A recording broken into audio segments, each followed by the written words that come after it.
Continuamos en esta mañana agradecidos al Señor por esta nueva oportunidad que nos da de poder estar reunidos juntos en su nombre. Y continuamos con el estudio sistemático, específicamente en el libro de Apocalipsis, en el capítulo 12, la mujer y el dragón. La semana pasada habíamos estado enseñando los primeros 6 versos. Eh, Les invito a cada uno de los hermanos que se nos unan en este estudio y que estén interesados en buscar, porque obviamente está escrito, búscate y haréis, pues que usen sus Biblias para poner a prueba lo que se enseña, como lo que Berea, que incluso lo hacían con las enseñanzas del apóstol Pablo, porque eran celosos de la palabra de Dios. Así nosotros los creyentes, todos tenemos que ser celosos. Y en este caso en específico, cuando se trata del libro de Apocalipsis, es un futuro cercano. Digo cercano porque todas las señales indican que este tiempo, este cumplimiento, pues es inminente. Todo lo que estamos viendo nos lleva exactamente al cumplimiento de esta profecía. Para hacer un recordatorio de manera breve, para poder entrar en contexto, quiero hacer un pequeño resumen de lo que se enseñó en el capítulo, en el domingo pasado, los versos del 1 al 6. Bueno, había aparecido una gran señal. Recuerden que esto es una señal que ve Juan cuando recibe la visión en el libro de Apocalipsis. Ve una mujer vestida del sol con la luna debajo de sus pies y sobre su cabeza una corona de 12 estrellas. Ya enseñamos, hablamos del libro de Génesis, donde obviamente representa el sueño que tuvo José, donde todos sus hermanos se inclinaban a él, y también su padre y su mamá. El papá representaba que Jacob, el cual es Israel, representaba pues al sol. Su mamá Raquel representaba la luna, y sus 11 hermanos pues eran las 11 estrellas, y obviamente él es la estrella número 12. El verso 12 nos habla que estaba encinta y clamaba con dolores de parto en la angustia del alumbramiento, y eso es una mención de lo que dijo tanto el profeta Jeremías en el capítulo 30 y en el versos 6 y 7 sobre lo que se conoce como la angustia de Jacob, que se representa precisamente esa figura, una mujer con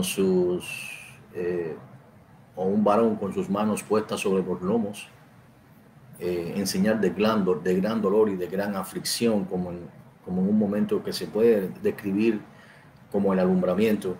Y obviamente también el Señor Yeshua, Jesús, en su sermón en el monte, en el capítulo 24, él habló precisamente sobre esto. Dijo que sería un tiempo de gran dolor y de aflicción para la nación de Israel, aunque obviamente va a afectar a las personas que estén viviendo en esa época durante este periodo, específicamente al final, ¿no?, de lo que es la gran tribulación. Y lo describió allí en el capítulo 24 y en los versos 21 y 22, donde él dijo que si aquellos días no fueran acortados, ninguno sobreviviría. Mas por causa de los escogidos, aquellos días serían acortados. Bien, luego el verso 3 nos dice que apareció una señal en el cielo, un gran dragón escarlata, era un dragón, la serpiente antigua, recuerden Satanás, que tenía 7 cabezas y 10 cuernos, y sus cabezas 7 diademas. ¿Sabes? Enseñamos lo que representaban las 7 cabezas. Si quiere una información un poco más pues amplia, puede referirse al mensaje del domingo pasado, pero explicamos la existencia de lo que significan las 7 cabezas, los imperios que afectaron a Israel. Israel estuvo cautivo en Egipto, es el primer imperio. El segundo fue Asiria.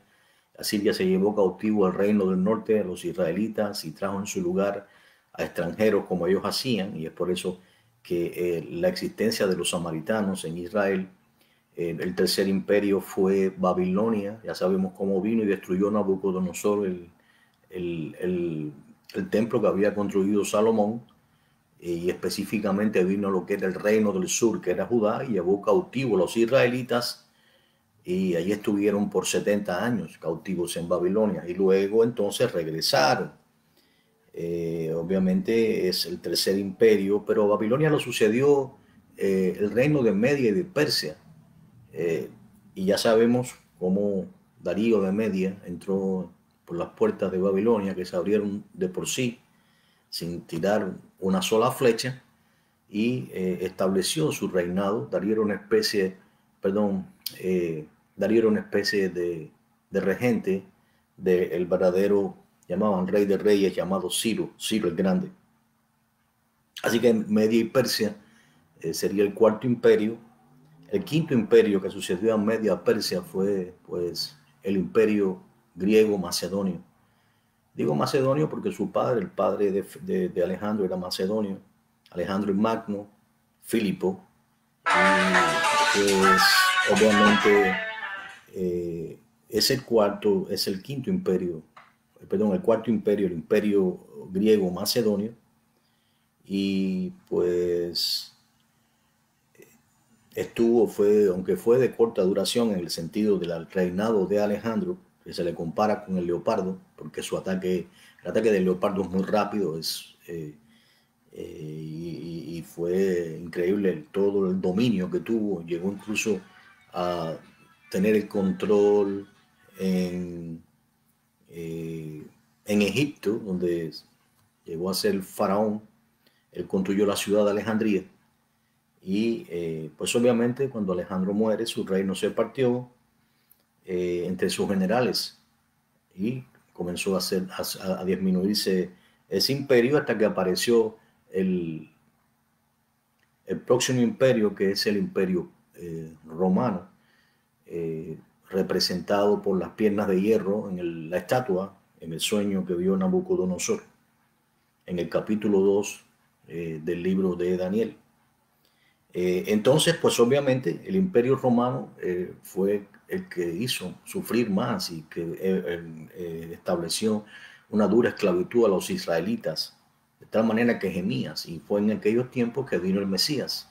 Nació el Mesías en Belén de Judá, ya sabemos todo lo que ocurrió, todo lo que hicieron con él y cómo él vino a dar su vida. Los judíos esperaban un Mesías que viniera a establecer a Jerusalén como cabeza de naciones y a establecer la paz de Jerusalén. Y no fue así, no habían entendido la profecía que era necesario que el Mesías muriera, diera su vida y la tomara de por sí. Y que obviamente habría una segunda venida. Ellos no habían entendido esa profecía, por eso está escrito que a los suyos vino, mas los suyos no la recibieron, mas a los que la recibieron les dio potestad de ser hechos hijos de Dios.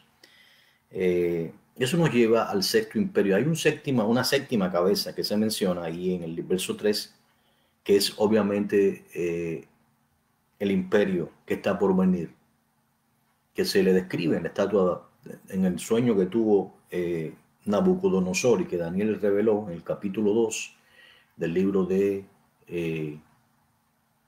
Daniel, como los pies, los dedos de los pies, que en parte eran de hierro mezclado con barro.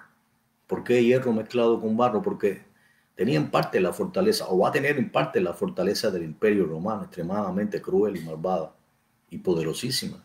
Pero su debilidad es precisamente en que la fortaleza de este imperio futuro, que este es un imperio que aún no ha llegado y que están tratando de traernos, a imponernos ya, conocido como el nuevo orden mundial, pues está basado en alianzas humanas. No así el imperio romano, que era sólido.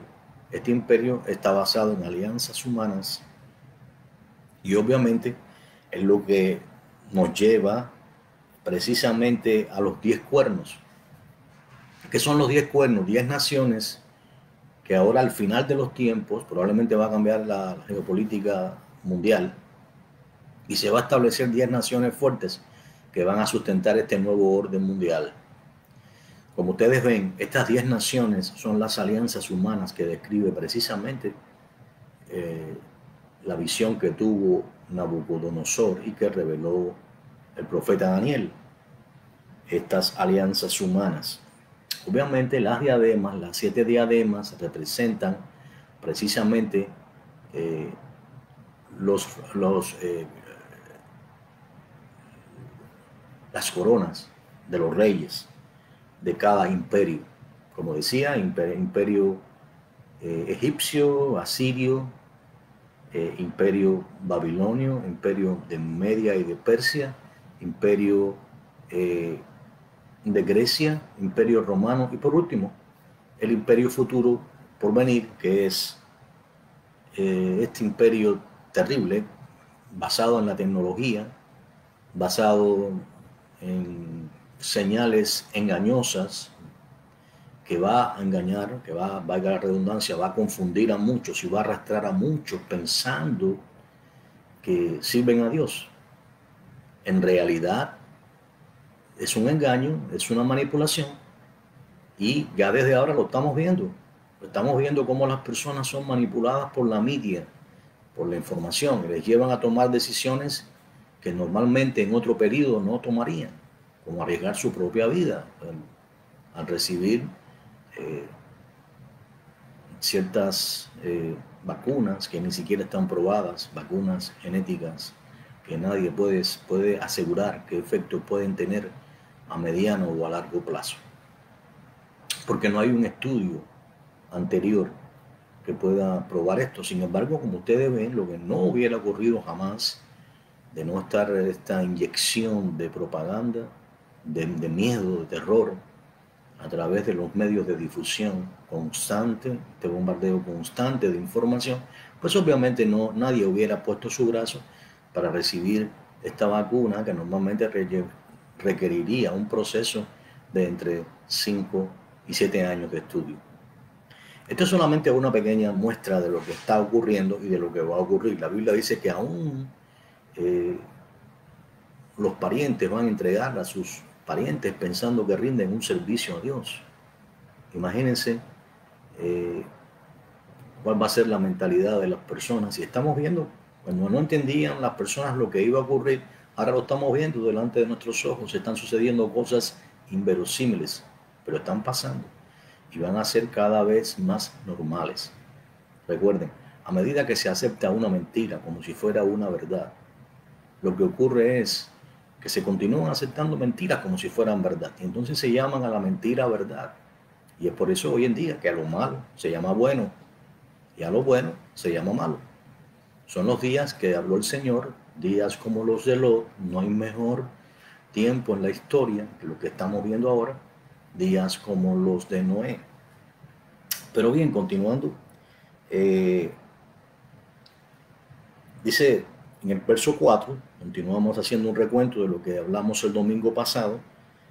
Se habla de que la serpiente antigua, Satanás, con su cola, recuerden que se le compara con la serpiente, la que estuvo en el jardín del Edén. Pues dice que con su cola arrastraba la tercera parte de las estrellas del cielo. Aquí en el libro de Job se compara a las estrellas con los ángeles. Obviamente sí se habla de ángeles, o Satanás arrastró a un grupo grande de ángeles y los arrojó sobre la tierra. Y eso fue lo que ocurrió, recuerden en Génesis 6, cuando se llegó a las hijas de los hombres, se engendraron hijos, nacieron, pues se creó una raza híbrida, en parte eran humanos y en parte eran angélicos, es lo que estamos viendo hoy. Se están creando diversas, que lo llaman géneros. En realidad es algo diferente, se está creando alguien que ni dice que no es hombre, dice que no es mujer. Y dicen que es una cosa y dicen que es la otra. Si tú te pones a ver el concepto ese, no es comprensible, no es sensato, ni siquiera entenderlo. Son solamente una manipulación para legalizar el homosexualismo de una forma o de otra. Sea como sea, de la manera que ellos lo apliquen. Todo el homosexual es aquel que tiene sexo contra naturaleza, sea que se considere lo que sea. Simplemente es eso. Las escrituras dejan claro que Primera de Corintios 5 dice claramente que no solamente los homosexuales, sino también los afeminados no van a entrar en el reino de los cielos. Esto es algo que lo dice la Biblia, no lo digo yo. Y si me preguntan y tienen oportunidades aquellas personas que son homosexuales, la respuesta es sí. Dios les perdona si ellos se arrepienten, si ellos entregan su corazón, se arrepienten de su maldad y pues desechan las tinieblas. Lo que ocurre es que muchas de estas personas aman las tinieblas más que la luz, aman lo que hacen, lo aman, es fundamental para ellos. Y cierran su entendimiento, no quieren escuchar la palabra de Dios porque les condena. Por eso dice que ellos no vienen a la luz porque aman más las tinieblas que la luz. Y esa es precisamente su condenación, que desprecian la luz, desprecian el sacrificio hecho en la cruz, el Calvario. Así que, como sucedió en los días de Noé, que se creó esa raza híbrida de Nephilim, titanes, gigantes que nacieron, que comenzaron a esclavizar a los hombres, a devorarle, incluso ellos llegaron a consumir carne humana y a beber la sangre de los hombres, pues también ahora en estos tiempos se ha creado esta raza, podemos decir raza o género, no sé cómo llamarlo, porque tienen diferentes nombres, LGQTB, no sé, un montón de definiciones que se han inventado para legalizar todos los tipos de aberraciones, porque esos son. Pero bueno, dice aquí que el dragón se paró frente a la mujer, esto ahí en el verso 4, para dar a luz. Estaba a punto de dar a luz a fin de devorar a su hijo tan pronto como naciese. Recuerden, aquí la mujer no representa a María. Jesús nació en Israel. La mujer representa a Israel. Todo este libro de Apocalipsis es el tiempo del trato de Dios con la nación de Israel. Luego de que el Señor ascendió al cielo, aquí dice en el verso 5 que Él fue arrebatado para Dios y para su trono. Y eso usted lo encuentra en el libro de los Hechos, en el capítulo 1, cuando Jesús es alzado, es arrebatado al cielo. Pues comenzó el trato con los gentiles, aunque no se dejó de predicar a Israel. Pero Dios puso en pausa el trato con la nación de Israel. Durante 2 siglos ha habido un trato con los que no son judíos, con los paganos, con la gente que antes pues no conocían a Dios. Y la Biblia dice de hecho que cuando el último de los gentiles entra en la salvación del Señor es cuando los ojos de Israel van a ser abiertos. Es decir, ¿cómo van a ser abiertos los ojos de Israel? Con el trato que Dios va a tener con ellos en la gran tribulación o en la angustia de Jacob. Por eso es que dice que cuando el dragón se paró frente a la mujer que estaba a punto de dar a luz a fin de devorar a su hijo tan pronto como naciese, sabemos lo que ocurrió. No se refiere a la mujer como María, sino se refiere al Señor que nace en la nación de Israel y que venía, va a ser el Mesías, va a establecer su reino por 1000 años, precisamente desde Jerusalén. Pues ya sabemos cómo Herodes trató de matar a los niños buscando al Mesías, y avisado en sueño José por el ángel se fue a Egipto y estuvo allí hasta que Herodes murió y comenzó a reinar su hijo Arquelao. Y ya sabemos cómo entonces ellos regresaron de Egipto, mas no regresaron más a Belén de Judá, sino que regresaron a Nazaret, que era el pueblo la ciudad donde era María. Y es por eso que el Señor le llamaba Yeshua de Nazaret o Jesús de Nazaret.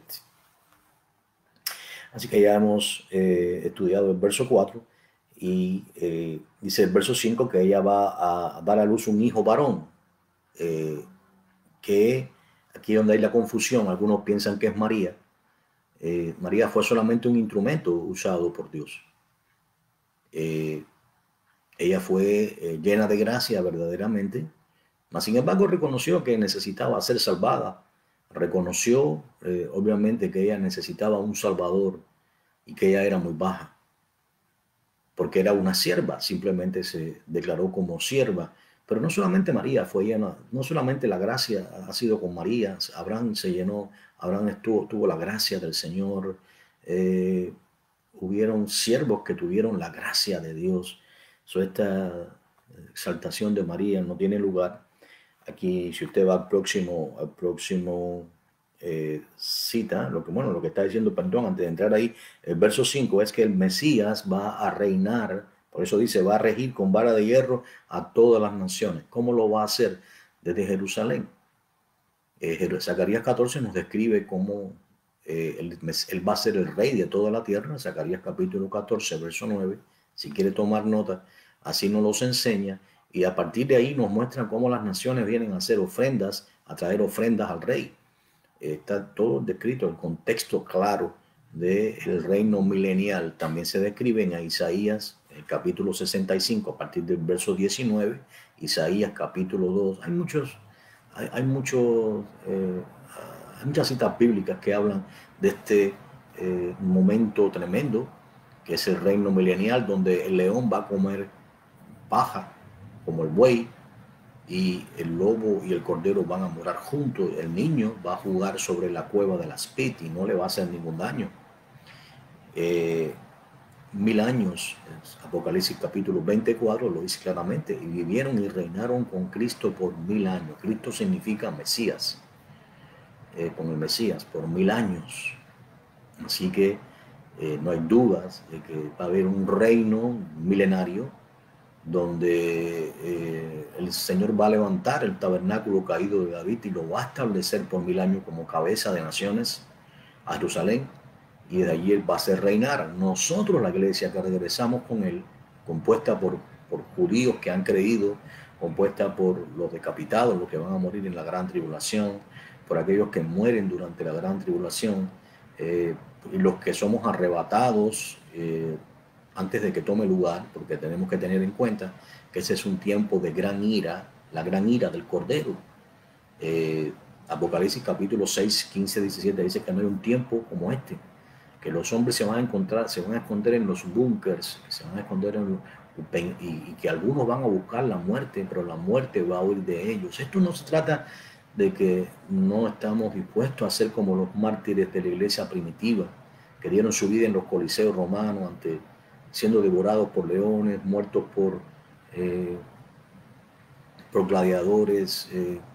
Ellos fueron crucificados, puestos en Roma, encendidos como si fueran antorchas, cuando Nerón, por ejemplo, quemó Roma. Es decir, no es que no estemos dispuestos a hacer eso, el problema es lo que representa la gran tribulación. La gran tribulación es el trato de Dios con la nación de Israel. Nosotros no somos Israel, nosotros somos la iglesia, la novia de Cristo. Israel también va a creer, algunos de ellos han creído, están creyendo aún. Y cuando ellos creen y reconocen al Señor como el Mesías, entonces ellos son iglesia. Mientras tanto, los que no han creído han sido endurecidos por un tiempo. ¿Hasta cuándo? Hasta que el Señor regrese con su segunda venida. Pero Zacarías 14, 4 y 5 establece que el Señor regresa con sus santos, la iglesia. No son ángeles, porque cuando Dios habla de ángeles, menciona claramente la palabra ángeles. Así que es la iglesia del Señor que regresa con el Señor Yeshua. Obviamente, también regresan ángeles, pero eso no quiere decir que la iglesia no venga con él. El Señor dijo que su esposa estaría donde él estaría. Así que en Juan 14, de 1 al 3, prometió prepararnos moradas en el cielo. Ahí van las personas cuando mueren. Van a ir los que son arrebatados a las moradas celestiales por 7 años, que es exactamente el término de la semana 70 de Daniel. 7 años, el tiempo que se va a firmar un pacto de paz con la nación de Israel. Y posteriormente, pues hay un regreso con el Señor, como su esposa, pues las bodas ocurren en el cielo. Así lo dice Apocalipsis capítulo 19, versos del 7 al 9. Pues bien, nos quedamos aquí. Aquí claramente dice que su hijo fue arrebatado para Dios y para su trono. El apóstol Pedro dice que él se sentó a la diestra de Dios. Cuando el Señor resucita, se presenta a los discípulos 40 días y luego en Hechos 1, él asciende al cielo, él se sienta a la diestra de Dios. Nadie puede sentarse a la diestra de Dios. No hay un ángel, no hay un arcángel, no hay un querubín que pueda sentarse a la diestra de Dios, porque son creación. Solo Dios, él es el verbo de Dios, se sienta al lado de su Padre. No puede María sentarse al lado de Dios, porque ella fue creada. Ella fue simplemente el instrumento que Dios usó. Solo el Señor se sentó al lado de su Padre. Por eso dice allí, y ya ese fue el último verso que enseñamos el domingo pasado, que la mujer huyó al desierto donde tiene preparado por Dios para que la sustenten por 1260 días. 1260 días es el tiempo de la gran tribulación. O por ejemplo, el tiempo en que se va a suspender el sacrificio continuo. Sobre esto quiero explicar un poquito, pero primeramente quiero que entremos en materia, porque dice que la mujer huyó al desierto. Hay una ciudad al sur del Mar Muerto llamada Petra, la llaman la ciudad de piedra. Hay muchos hombres de fe, hombres cristianos, que han estado colocando ahí alimentos no perecederos, han estado colocando tratados cristianos, porque se recuerda que Israel no reconoce al Señor como el Mesías, y muchos le odian, eh, y muchos aborrecen a Israel por esto, y de hecho han ocurrido las cruzadas, la Inquisición romana católica, donde mataron, quemaron vivos muchísimos judíos, las cruzadas donde tratando de recuperar los lugares santos, entre comillas, donde con ese propósito mataron muchísimos judíos, el holocausto nazi, recuerden este Adolfo Hitler, de ascendencia austriaca, cómo asesinó 6 millones de judíos en las cámaras de gas, y esto con la complicidad, de cierta manera, Mussolini, recuerden, era un aliado de Hitler, y Roma comulgó con Mussolini. Al final, cuando Hitler cayó, como consecuencia del Ejército Rojo y una serie de cosas, y en los antiguos soviets, y también el ejército de Estados Unidos y los aliados que estuvieron apoyando a los llamados soviets con alimentos, con armas, con todo, y bueno, también militarmente. Pues cuando cae Hitler, pues muchos de los criminales de guerra que luego fueron juzgados en el tribunal de Nuremberg, pues fueron ayudados, bueno, no estos que fueron juzgados, sino algunos que lograron escapar, fueron ayudados precisamente por el Vaticano a escapar por la ruta de los ratrines y también por la ruta de los monasterios, y algunos fueron a parar a los países de Sudamérica, y bueno, ya sabemos cómo, inclusive algunos fueron capturados por la Mossad israelí y llevados a juicio siendo ya ancianos. Esto ha sido tremendo lo que estamos viviendo. Desafortunadamente, ha habido un antisemitismo grande, que comenzó desde Roma misma, contra la nación de Israel. Y esto que estamos viendo ahora, por ejemplo, ahora recientemente en estos días, hemos visto ataques brutales contra los judíos en New York, en New Jersey. Hace un par de días, un individuo eh, aparentemente musulmán entró en una mezquita, perdón, en una sinagoga judía, y pues acuchilló, entró con una especie de machete de un tamaño considerable y asesinó a varias personas. Por ejemplo, por lo menos estaban en estado crítico, casi de muerte, y pensaba pasar a la otra sinagoga incluso para continuar cometiendo crímenes, y fue atrapado, gracias a Dios, por la policía de Manhattan. Esto es un ejemplo claro de lo que está ocurriendo en New Jersey, en Nueva York, el antisemitismo que está habiendo, el desborde de odio contra la nación de Israel, nos avisa de que este tiempo, que es conocido como la angustia de Jacob, recuerden, Jacob es Israel, está a punto de ocurrir. Todo se está alineando, todas las profecías se han cumplido, y estamos a punto de ver este cumplimiento. Así que tenemos que estar velando, abiertos los ojos, orando por la nación de Israel, porque sabemos que, recuerden, allí en Israel hay todo tipo de prácticas, y hay cosas contra el corazón de Dios, pero entiendan esto, hermanos, también la hay en el mundo entero, pero allí en Israel hay un remanente fiel, hay un remanente fiel. ¿Okay? De hecho, hay 144,000 sellados, que están allí en la nación de Israel, o por lo menos son israelitas, no sé, puede que no haya que algunos no estén en la nación, estén en otras partes del mundo, pero la Biblia los menciona 2 veces, en el libro de Apocalipsis, en el capítulo 7 y en el capítulo 14, es un énfasis. Esos israelitas, que son 144,000, mencionan allí las tribus que son, no son iglesia, no son judíos. No son testigos de Jehová, eso es una mentira de Russell.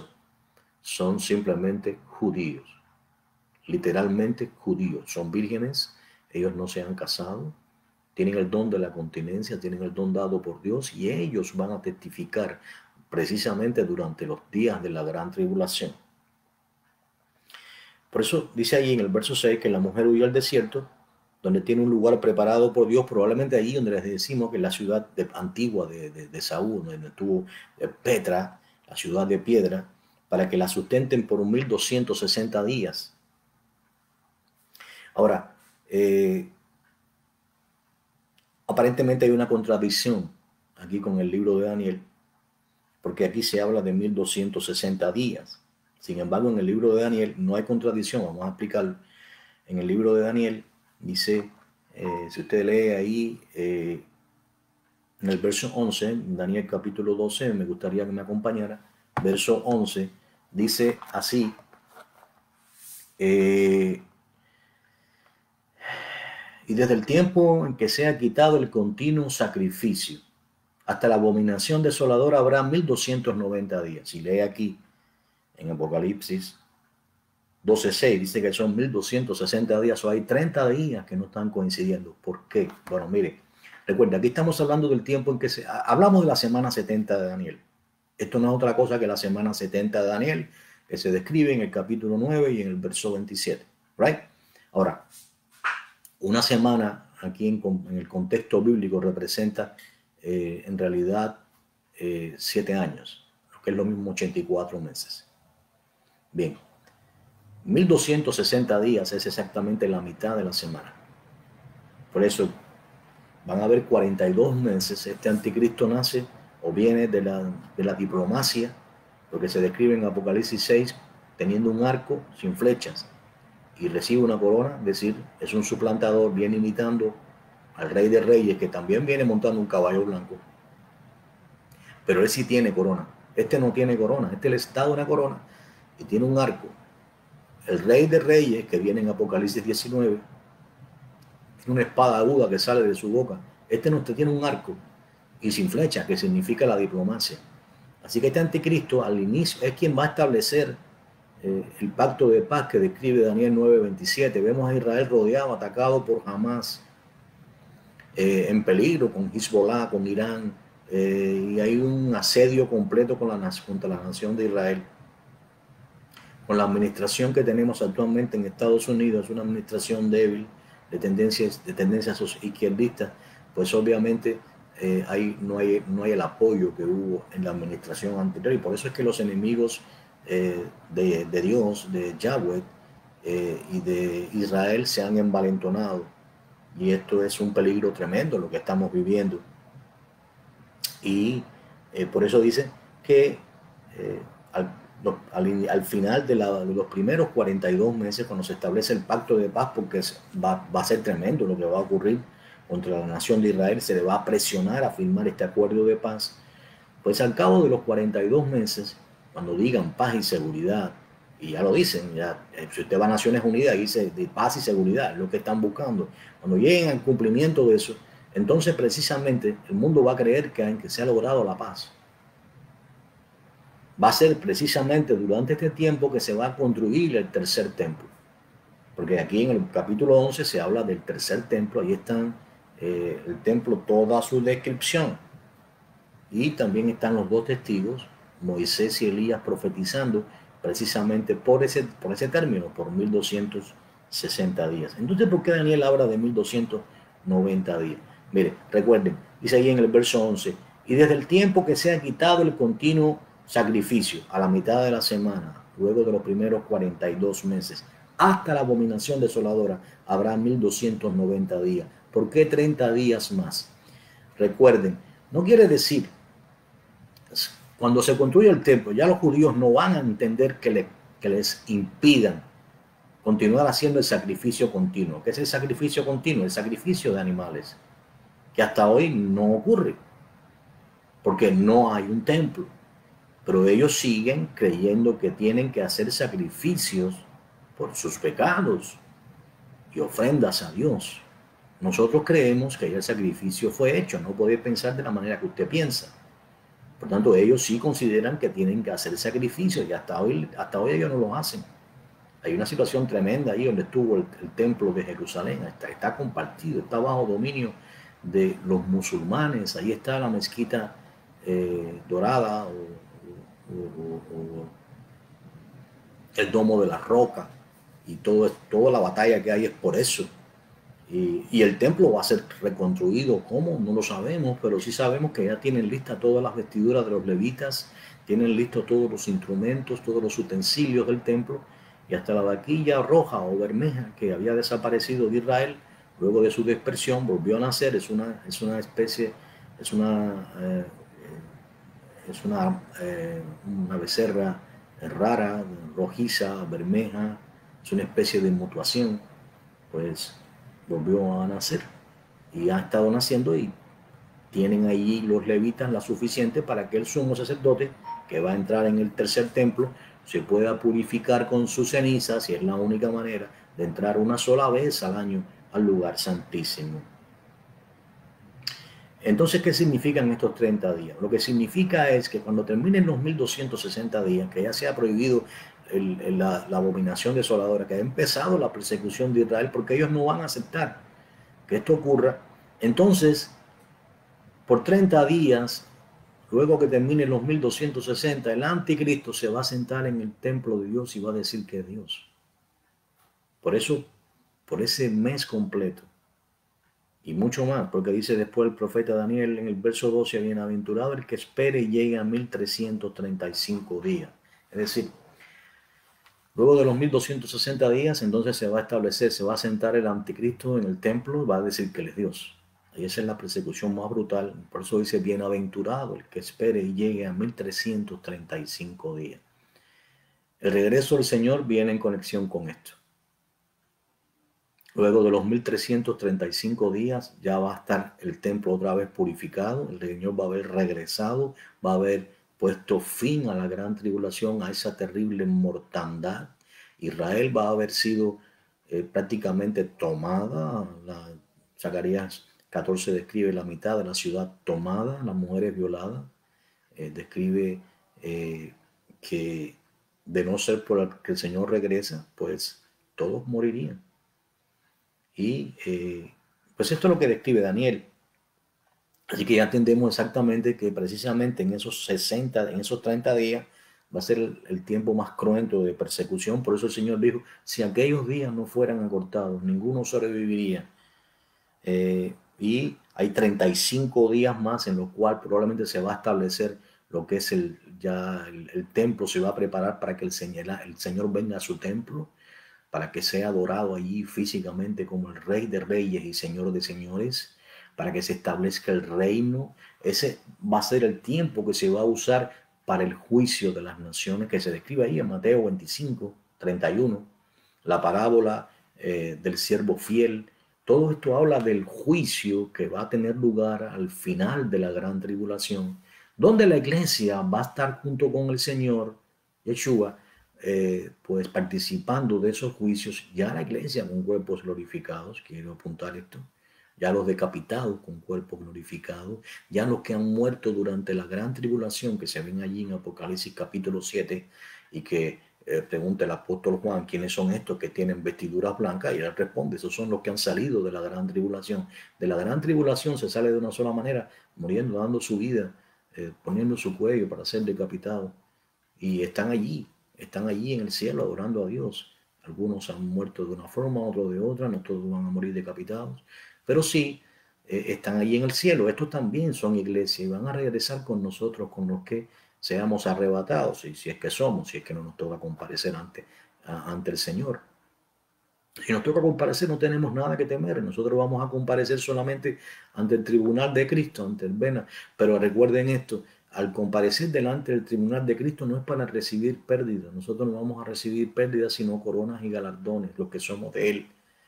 Porque el Señor ya somos hijos y no hay ninguna pérdida, sino simplemente vamos a recibir galardones y coronas en el cielo, las cuales incluso vamos a rendir delante de Él, porque esas coronas que nosotros recibimos son por nuestras obras que hemos hecho en el Señor, en el Mesías. Pero esas obras en realidad fueron preparadas por Él de antemano, desde antes de la fundación del mundo. Y como fueron preparadas por Él para que nosotros, para ponernos sobre ellas a nosotros, habiéndolo previsto Dios de antemano, pues simplemente es lo que vamos a recibir. Vamos a recibir esos galardones, vamos a entregarlos y los vamos a poner a sus pies y nos vamos a rendir ante Él. Y luego como su esposa, pues ya estaremos para siempre con Él, regresando con Él, como decía anteriormente, para reinar con Él, como está escrito, vivieron y reinaron con Él por 1000 años. Apocalipsis 24. Ahora dice el verso 7 que hubo una gran batalla en el cielo. Miguel y sus ángeles luchaban contra el dragón, y luchaban el dragón y sus ángeles, pero no prevalecieron, ni se halló ya lugar para ellos en el cielo. ¿Qué batalla es esta? Mire, precisamente cuando comienza ya la gran tribulación, pues hasta hoy Satanás tiene acceso al cielo.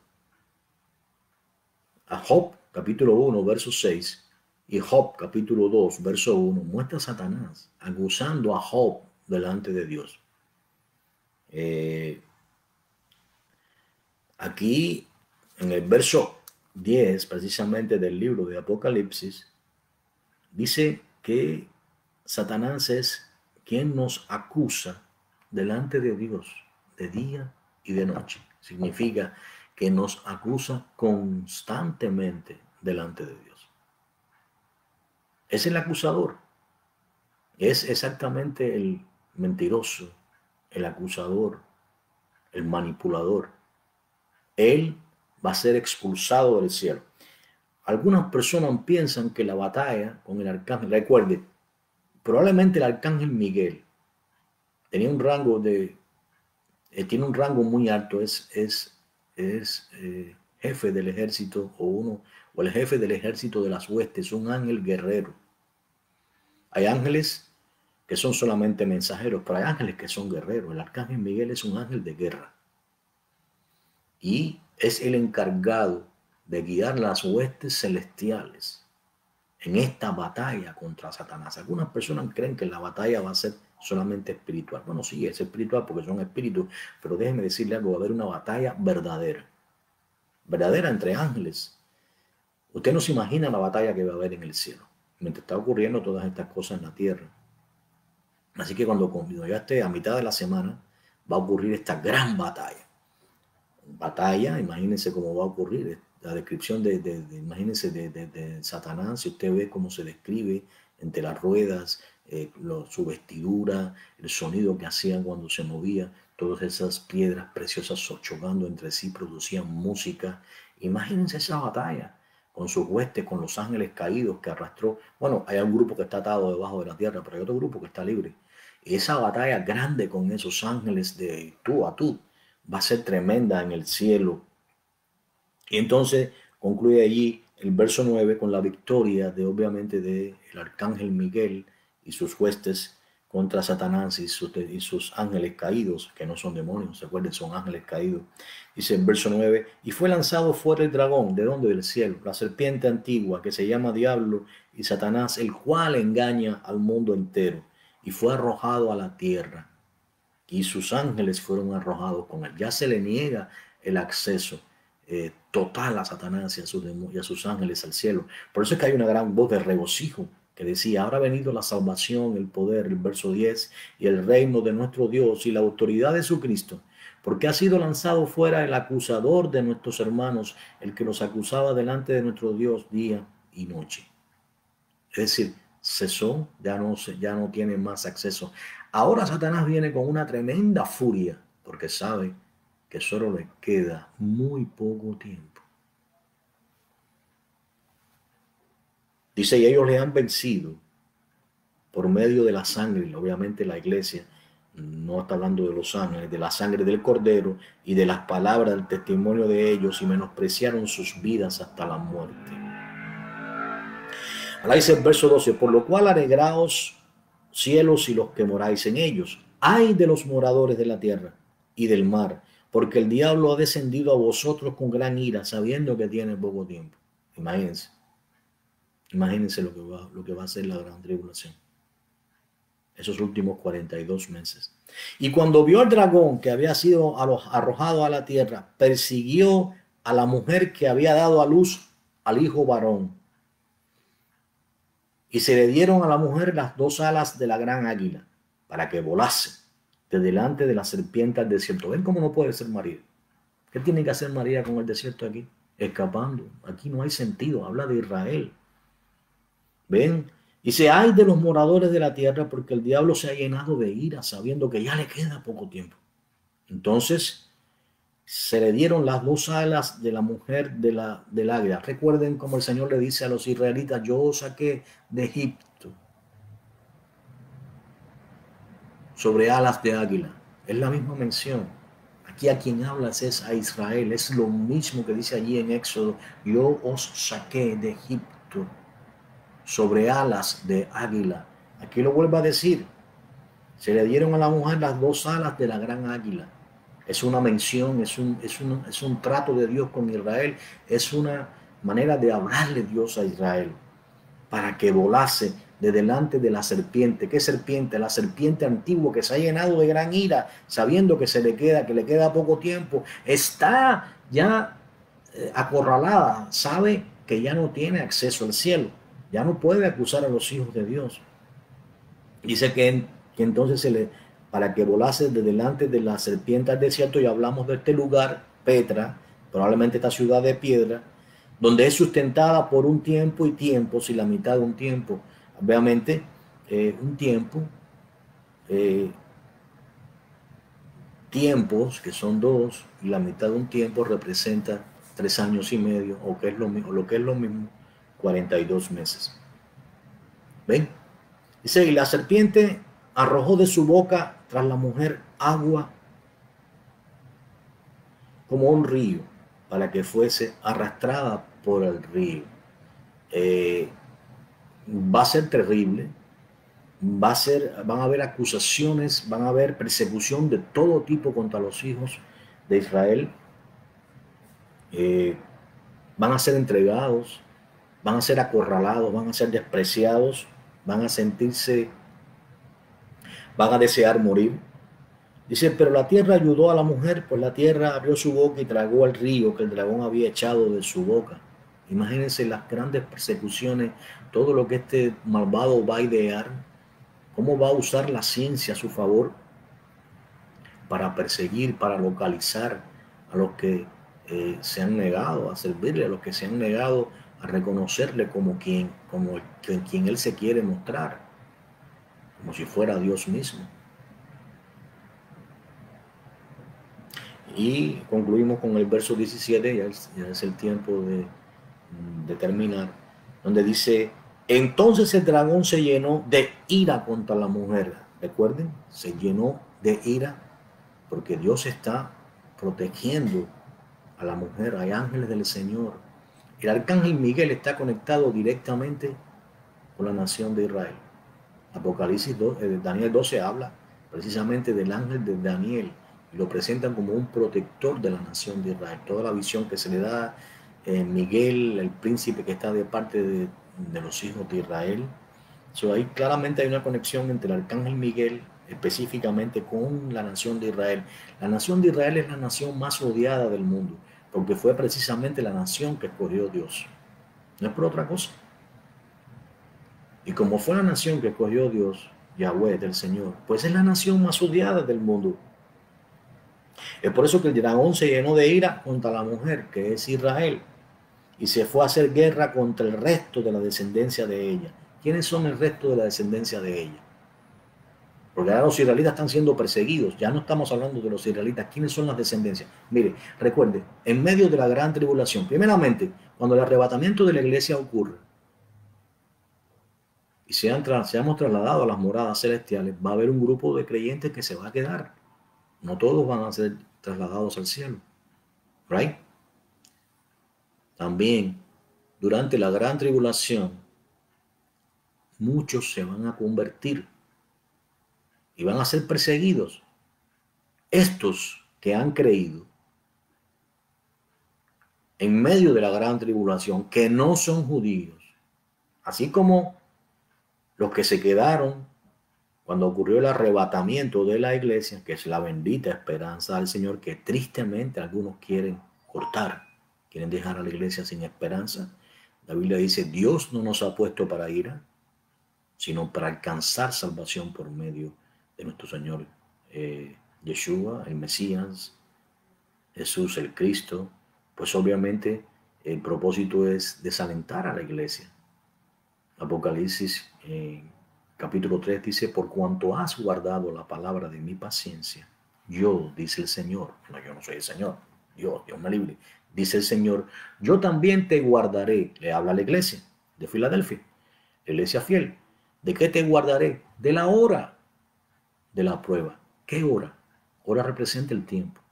¿Sí? Yo te guardaré, quiere decir, no estarás presente en el tiempo de la prueba que viene sobre el mundo entero. ¿Por qué? Pues estoy explicando por qué.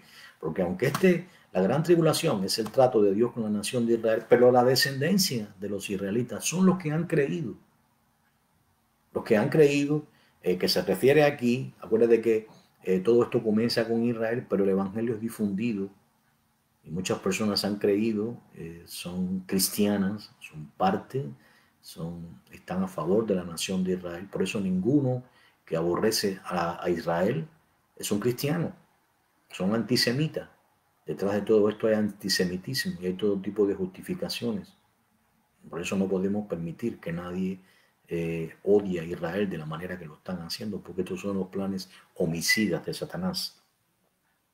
Por tanto, el dragón se llenó, la descendencia que queda como remanente son los que han creído que van a ser perseguidos en medio de la tribulación, los que guardan los mandamientos de Dios y tienen el testimonio del Señor.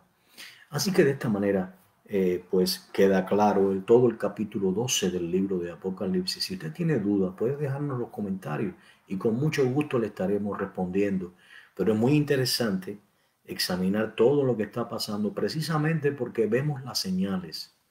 Y si no entendemos lo que está ocurriendo, podemos ser presa fácilmente de la manipulación del enemigo. Recuerden, la Biblia dice, el pueblo perece porque le falta conocimiento. Cuando una persona desprecia el conocimiento, cuando una persona no busca la verdad, no escudriña las escrituras ávidamente con el propósito de, en primer lugar, poder servir mejor a Dios. En segundo lugar, entender qué lugar cumple dentro de este marco profético, escatológico, que estamos viviendo ya. Bueno, vamos a comenzar a vivir. En la escatología habla de profecía futura, pero que en breve van a alcanzarnos ya. A ver, ¿qué más falta? Ya el anticristo existe, quiero que sepan esto. Ya los planes han comenzado prácticamente a comenzar a cumplirse, se está estableciendo el nuevo orden mundial. Es por eso esta premura en que este gobierno anterior que tuvimos terminara, porque sus planes se han atrasado. Vaya a a Naciones Unidas y lea los planes de la Agenda 2030 y podrá entender en parte. Recuerde la fraseología que ellos usan, despréndase de eso, entienda que lo que quieren es cambiar los tiempos, cambiar el orden, es un nuevo orden mundial. Nosotros nos corresponde velar, nos corresponde siempre estar orando y sabiendo el momento que estamos viviendo, mantenernos firmes sin fluctuar, clamando a Dios también por la nación de Israel, orando por la paz de Israel. Sabemos que eso solamente va a venir, esa paz solamente va a venir cuando venga el Mesías, pero es precisamente lo que estamos pidiendo, Señor, ven. Y quiero que sepan esto, algunos creen que el Mesías va a aparecer en cualquier momento en su segunda venida, eso no va a pasar, falta todavía por cumplirse todos estos eventos Creemos que la iglesia primero debe ser trasladada a las moradas celestiales y posteriormente tomen lugar todos estos eventos que son predichos por Dios y por tanto se van a cumplir.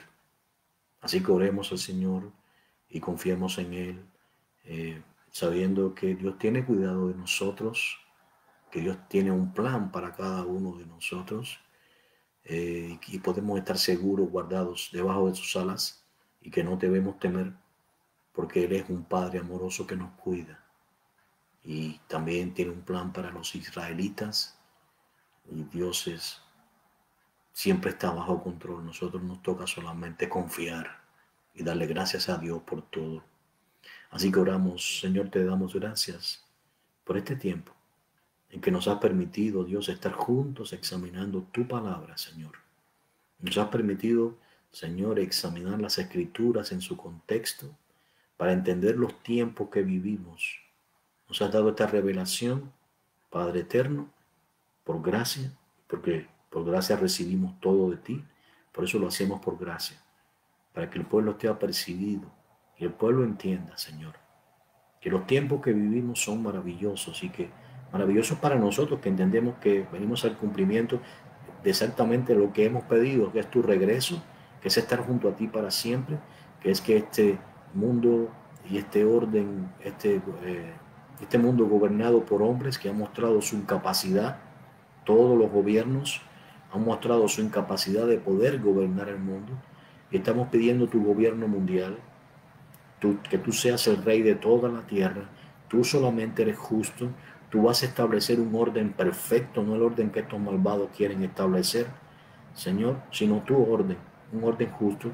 Señor, tú nos amas con amor eterno, tú nos guardas, tú nos libras del mal y tienes planes de bien para nosotros y no de mal. Por eso, Dios, te damos las gracias. Oramos aquí por la nación de Israel, por el pueblo que ha sido endurecido, Señor, para que tengas misericordia de ellos, para que los enemigos de tu nación, Señor, se detengan y para que, aunque ellos crujen dientes contra Israel, en realidad lo crujen contra ti, Señor, porque es a ti a quien aborrecen, porque quieren servir a sus propios dioses y quieren vivir conforme a sus maldades, Señor. Nosotros te damos gracias porque nos has abierto los ojos, no porque seamos más inteligentes o simplemente porque estemos mejor preparados, sino por tu misericordia, porque nos atrajiste a ti, Señor, a tu gracia, a tu amor infinito, Señor, por tu misericordia, por tu bondad, Señor. Y de no ser por eso también nosotros estaríamos perdidos.